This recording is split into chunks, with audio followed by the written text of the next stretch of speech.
हिमाचल विधानसभा चुनाव में प्रचार अभियान को धार दे रही बीजेपी। इस वक्त की बड़ी और अहम जानकारी, जहां पर आज हिमाचल दौरे पर रहेंगे बीजेपी के राष्ट्रीय अध्यक्ष जेपी नड्डा। तो आज हिमाचल के दौरे पर बीजेपी के राष्ट्रीय अध्यक्ष जेपी नड्डा रहेंगे। इस वक्त की बड़ी और अहम जानकारी, और रामपुर विधानसभा के दंतनगर में जनसभा को संबोधित करेंगे जेपी नड्डा। इस वक्त की बड़ी अपडेट, शिमला जिले के जब्बल कोटखाई में नड्डा करेंगे जनसभा। तो इसी के साथ बड़ी और अहम जानकारी, लगातार स्टार प्रचारकों का हिमाचल दौरा लगातार जारी है। बड़ी और अहम जानकारी, जहां पर आज जेपी नड्डा हुकार भरने का काम करेंगे। और इसी के साथ बड़ी जानकारी आपको दे दें और आपको बता दें कि आज सीएम जयराम ठाकुर भी विभिन्न जगहों पर जनसभाओं को संबोधित करेंगे। बीजेपी प्रदेश अध्यक्ष सुरेश कश्यप भी आज विभिन्न जगहों पर जनसभाओं को संबोधित करेंगे। और ये बड़ी और अहम जानकारी हिमाचल प्रदेश से, जहां पर आज हिमाचल दौरे पर बीजेपी के राष्ट्रीय अध्यक्ष जेपी नड्डा रहेंगे। इसी के साथ आपको बता दें,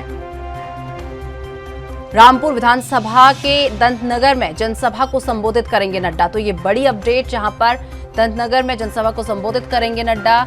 और इसी के साथ कई जनसभाओं को आज उनके द्वारा संबोधित किया जाएगा। ये बड़ी और अहम जानकारी हिमाचल से सामने आ रही है।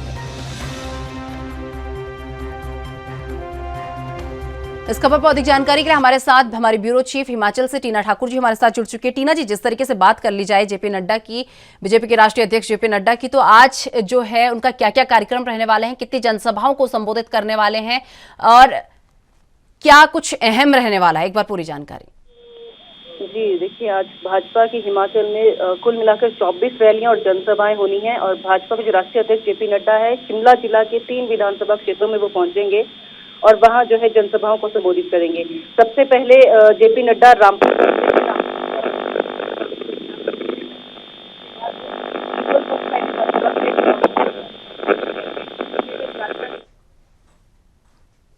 तो ये बड़ी और अहम जानकारी हिमाचल से, जहां पर आपको बता दें कि आज जेपी नड्डा हिमाचल दौरे पर रहने वाले हैं। शिमला जिले के जब्बल कोटखाई में जनसभा करेंगे जेपी नड्डा। बड़ी और अहम जानकारी, लगातार बीजेपी स्टार प्रचारकों का दौरा जो है हिमाचल में हो रहा है। बड़ी कोशिशें जो है बीजेपी द्वारा लगातार की जा रही है, कोई कोर कसर बीजेपी नहीं छोड़ रही है। लगातार स्टार प्रचारकों के दौरे जो है हिमाचल में किए जा रहे हैं। तो इसी के साथ लगातार हमारे साथ हमारी ब्यूरो चीफ टीना ठाकुर जी हमारे साथ जुड़ी हैं। टीना जी, वहीं बात कर लीजिए सीएम जयराम ठाकुर की और बीजेपी प्रदेश अध्यक्ष सुरेश कश्यप की। तो क्या क्या कार्यक्रम आज उनका रहने वाला है, एक बार से लेकर भी पूरी जानकारी। जी बिल्कुल, देखिए जैसे मैं पहले आपको बताई थी कि आज भाजपा की कुल मिला के 24 जो है जनसभाएं और रैलियां हिमाचल में होनी है। और इसमें जो स्टार प्रचारक है जेपी नड्डा हैं, मुख्यमंत्री जयराम ठाकुर, उत्तर प्रदेश के सीएम योगी आदित्यनाथ हैं, केंद्रीय मंत्री स्मृति ईरानी, अनुराग ठाकुर आज के जो रैलियों के स्टार प्रचारक रहने वाले हैं। इसके अलावा आपको बताया कि मुख्यमंत्री आज वो 4 चुनावी जो जनसभाएं उनको संबोधित करेंगे। मुख्यमंत्री सबसे पहले बंजार विधानसभा क्षेत्र के गाड़ा गुशैनी पहुंचेंगे, वहां पे वो जनसभा को संबोधित करेंगे। इसके बाद शिमला के चौपाल विधानसभा में वो नेरवा पहुंचेंगे और वहां पे जो है अपने जो प्रत्याशी हैं वीर वर्मा, उनके लिए वो है जनसभा को संबोधित करेंगे। दोपहर बाद सोलन का अर्की विधानसभा क्षेत्र है, वहां पे जयनगर मैदान है, वहां पे पहुंचेंगे मुख्यमंत्री जयराम। और लास्ट में जो शाम के वक्त है, शिमला विधानसभा क्षेत्र में कृष्णा नगर में एक जनसभा को संबोधित करने का उनका प्रोग्राम है। अब देखेंगे सुरेश कश्यप है, भाजपा के प्रदेश अध्यक्ष, वो सिरमौर में पांवटा साहिब है, वहाँ पे जनसभा को भी संबोधित करेंगे, लोगों से भी मिलेंगे। पांवटा मंडल का जो कार्यक्रम है उसमें भी वो भाग लेंगे। तो आप देखेंगे कि आज कुल मिला के 24 रैलियां और जनसभाएं भाजपा की तरफ से हिमाचल में होनी है। बहुत तेज प्रचार जो भाजपा है अपना यहाँ पे पहले से रखे हुए हैं। और आज से जो है काफी जो दमदार जो स्टार प्रचारक है भाजपा की तरफ से यहाँ लाए गए हैं और वो जो है जनसभाएं और रैलियों को संबोधित करने वाले हैं। जी टीना जी, बात अगर घोषणा पत्र की कर ली जाए, बीजेपी के घोषणा पत्र की, तो बीजेपी के घोषणा पत्र में ओपीएस यानी ओल्ड पेंशन स्कीम का कोई जिक्र नहीं किया गया है। लेकिन हालांकि उसके तुरंत बाद जो है सीएम जयराम ठाकुर ने इसको लेकर स्पष्टीकरण दिया है। एक बार उनके स्पष्टीकरण को लेकर भी पूरी जानकारी। जी देखिए, माना जा रहा था कि ओपीएस एक बड़ा मुद्दा हिमाचल में बन चुका है और भाजपा अपने जो घोषणा पत्र है उसमें इसको शामिल करेगी। इसका संकेत जो है मुख्यमंत्री और अनुराग ठाकुर की तरफ से दिया भी गया था। और कल काफी उम्मीद थी, लेकिन जब घोषणा पत्र आया है तो उसमें ओपीएस की कोई बात नहीं कही है। तो इसको लेकर मुख्यमंत्री ने स्पष्ट किया है कि केंद्रीय जो नेतृत्व है भाजपा का वो काफी गंभीर है इस मसले को लेकर, और एक जो समिति है उसका गठन किया गया है, और जो समिति है वो जल्द ही अपनी इसमें रिपोर्ट देगी और जांच के बाद देखेंगे हम लोग कि कितना पॉसिबल है ओपीएस को यहाँ पे हिमाचल में जल्द से जल्द बहाल करना। तो उन्होंने कहा है कि इस पे जो सकारात्मक रवैया है वो भाजपा अपनाए हुए हैं, और उनको उम्मीद है कि हिमाचल में अगर भाजपा रिपीट होती है तो भाजपा यहाँ पे भाजपा और केंद्र में भाजपा नेतृत्व भी जो है ओपीएस वो बहाल कर सकता है। जी टीना जी, बात कर ली जाए बीजेपी की, तो लगातार बीजेपी कोई कोर कसर जो है हिमाचल में नहीं छोड़ रही, लगातार अपने स्टार प्रचारकों के दौरे यहाँ पर करा रही है। लेकिन अगर बात चुनौती को लेकर की जाए तो बीजेपी के सामने किन किन सीटों पर चुनौती नजर आ रही है? जी देखिए, जिस तरह से सीधे चुनावी रण में जो 21 उनके बागी खड़े हुए हैं और वो मजबूत जो है स्थिति में बागी थे वो खड़े हुए हैं, तो ऐसे में काफी जो रोचक है ये मुकाबले होने वाले हैं, क्योंकि इससे भाजपा को भी काफी मुश्किलें हैं। फतेहपुर विधानसभा है जहाँ पे उन्होंने अपना मंत्री को उतारा है, नूरपुर से उनकी सीट बदली गई थी और वहाँ पे जो है 3 प्रत्याशी भाजपा की तरफ से हैं। तो ऐसे में फतेहपुर विधानसभा क्षेत्र एक बड़ी चुनौती भाजपा के लिए बना हुआ है। रोडू में केशीवाला के जो है भाजपा की अधिकृत प्रत्याशी, उनके खिलाफ जो है राजेंद्र धिट्टा है, काफी अच्छा उनका होल्ड माना जाता था पार्टी में, वो खड़े हो गए हैं।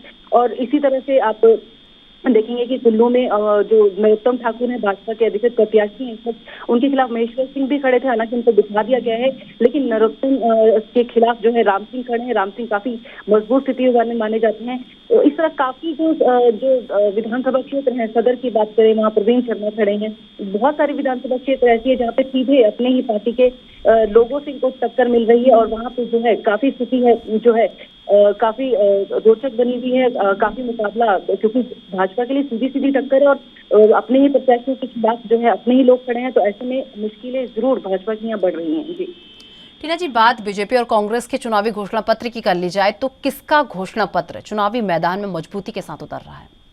जी देखिए, घोषणा पत्र की बात करें तो कांग्रेस ने भी हर वर्ग को छुआ है, जो उन्होंने 10 गारंटियां दी थी उनको भी शामिल किया। उसके अलावा हर वर्ग के लिए कुछ ना कुछ उन्होंने रखा है। हालांकि आप देखेंगे कि विधानसभा काफी चुनावों को काफी कम समय रह गया है। ऐसे में ये जो चुनावी घोषणा पत्र कितना दोनों के लिए कितना फायदेमंद पहुंचता है ये तो अलग बात है, लेकिन जो अभी तक चुनावी जो जनसभाओं में लोग बोल रहे हैं, ये कर रहे हैं, तो उसके हिसाब से लोगों ने ये मान के चले हैं कि कांग्रेस ने जो ओपीएस देने की जो घोषणा की थी उसको एक बड़ा मुद्दा जो है वो कांग्रेस बना रही है।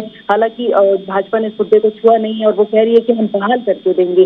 तो ऐसे में अगर आप माने कि अगर घोषणा पत्र में, क्योंकि भाजपा ने कल घोषणा पत्र जारी किया, उसमें महिलाओं के ऊपर, आधी आबादी पे बहुत ज्यादा उन्होंने फोकस किया है। स्कूटी देने की घोषणा की है, 33% आरक्षण सरकारी नौकरियों में देने की घोषणा की गई है। तो ऐसे में भाजपा ने काफी जो मजबूत है घोषणा पत्र बनाया है, और कांग्रेस ने भी कोशिश काफी अच्छी की है, लेकिन बहुत ज्यादा जो प्रभावशाली घोषणा पत्र की अगर हम बात करें दोनों के लिए, क्योंकि दोनों में जो है बात दोनों ने की, एक ने 5 लाख नौकरियों की बात की, एक ने 8 लाख की है, लेकिन वित्तीय संसाधन कहाँ से आएंगे दोनों है इस सवाल पे चुप है। और दोनों ने ये जवाब देने की कोशिश नहीं की है कि हिमाचल पे जो कर्ज है 70,000 का, उसको सरकारें कैसे हटाएंगी, जनता को जो राहतें देने की बात की गई है वो कहाँ से आएंगी, केंद्र के आगे हम लोगों को हाथ फैलाना पड़ता है, उसकी वो कैसे कम हो सकेगा, वित्तीय संसाधन हम कैसे अपने हिमाचल के जुटा पाएंगे। इन जो विषय है, जो गंभीर विषय, इन जो ये मुद्दे हैं, इन पे दोनों ही जो पार्टियां हैं वो मौन है।